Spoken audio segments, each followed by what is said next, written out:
शहराची खबरबात या बातमीपत्राचे प्रायोजक आहेत Mac care super speciality hospital Ahmednagar. Congratulations वहिनी, बाळ झाल्याबद्दल। पण मी ऐकलंय डिलिव्हरी फार क्रिटिकल होती। आता ठीक आहे ना सगळं? अगं होता थोडा प्रॉब्लेम, पण स्त्रियांच्या आरोग्याची संपूर्ण काळजी घेणारं मातृसेवा होतं ना साथीला। सगळं सुरळीत झालं। किशोर वयापासून ते रजोनिवृत्तीपर्यंत स्त्रीच्या आरोग्याची संपूर्ण काळजी घेणारं अहमदनगर मधील पहिलं स्त्री रुग्णालय Matruseva women's hospital obstetric ICU। किशोरवयीन आणि विवाहपूर्व समुपदेशन, गरोदर माता तपासणी आणि प्रसूती, पहिल्या सिझेरियन नंतर नॉर्मल डिलिव्हरीची सोय। मातृसेवा विमेन्स हॉस्पिटल, सक्कर चौक, नवीन टिळक रोड, अहमदनगर। फोन 9850 20 0017।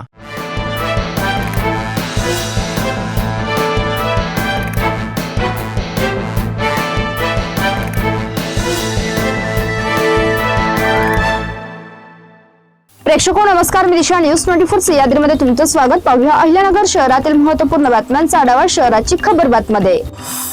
हिंगार रस्त्यावरील फुटबॉल मैदानाजवळ एका युवकावर कोयता आणि बांबूच्या दांडक्याने हल्ला केल्याची घटना समोर आली आहे। या हल्ल्यात उदय ढगे हे जखमी झाले असून त्यांच्यावर जिल्हा शासकीय रुग्णालयात उपचार सुरू आहेत। उपचारादरम्यान त्यांनी दिलेल्या जबाबावरून निलेश शिंदे आणि त्यांच्या इतर 4 अनोळखी साथीदारांविरुद्ध कोतवाली पोलीस ठाण्यात गुन्हा दाखल करण्यात आला आहे।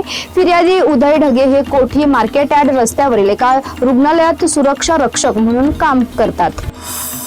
शहरातील आनंदऋषीजी हॉस्पिटल रोडवरील एका खासगी प्लॉटचे गेट आणि पार्किंग ऑफिसचे कुलूप तोडून 10 ते 15 जणांच्या टोळक्याने अनधिकृतपणे घुसखोरी केल्याची घटना समोर आली आहे। या प्रकरणी कोतवाली पोलीस ठाण्यात गुन्हा दाखल करण्यात आला आहे।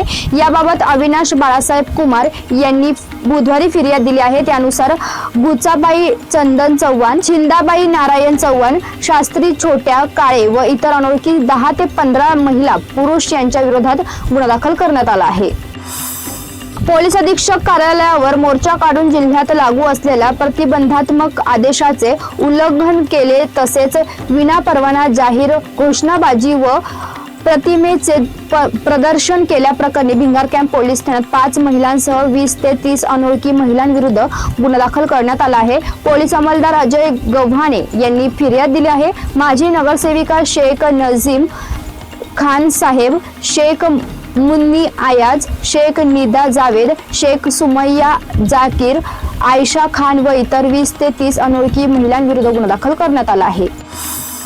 ग्रामीण भागातील रोजगार निर्मिती, शाश्वत उपजीविका, नैसर्गिक साधन संपत्तीचे संवर्धन आणि सर्वांगीण विकास साधण्यासाठी सर्व संबंधित विभागांनी समन्वयाने कार्य करावे असे आवाहन जिल्हाधिकारी डॉक्टर पंकज आशिया यांनी केले। केंद्र शासनाच्या ग्रामीण विकास विभागामार्फत महात्मा गांधी राष्ट्रीय ग्रामीण रोजगार हमी योजनेच्या जागी सुरू करण्यात आलेल्या विकसित भारत आजीविका हमी अभियान या योजनेच्या जिल्हास्तरीय शुभारंभ कार्यक्रमात ते बोलत होते।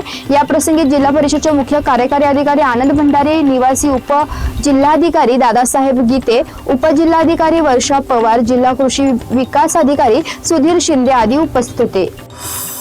शहरातील टिळक रोडवरील हॉटेल नंदनवन येथे कोल्ड्रिंकच्या बाटलीवरून झालेल्या किरकोळ वादाचे रूपांतर मारहाणीत झाल्याची घटना गुरुवारी पहाटे घडली। या घटनेत 2 तरुणांना लाताबुक्क्यांसह लोखंडी रॉडने मारहाण करण्यात आली।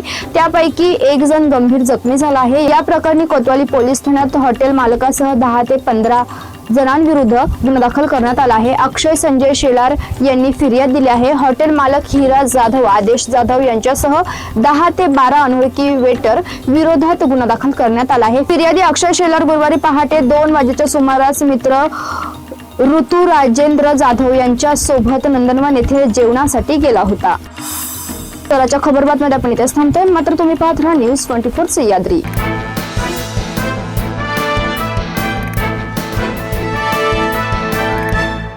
शहराची खबरबात या बातमीपत्राचे प्रायोजक होते Mac care super speciality hospital Ahmednagar.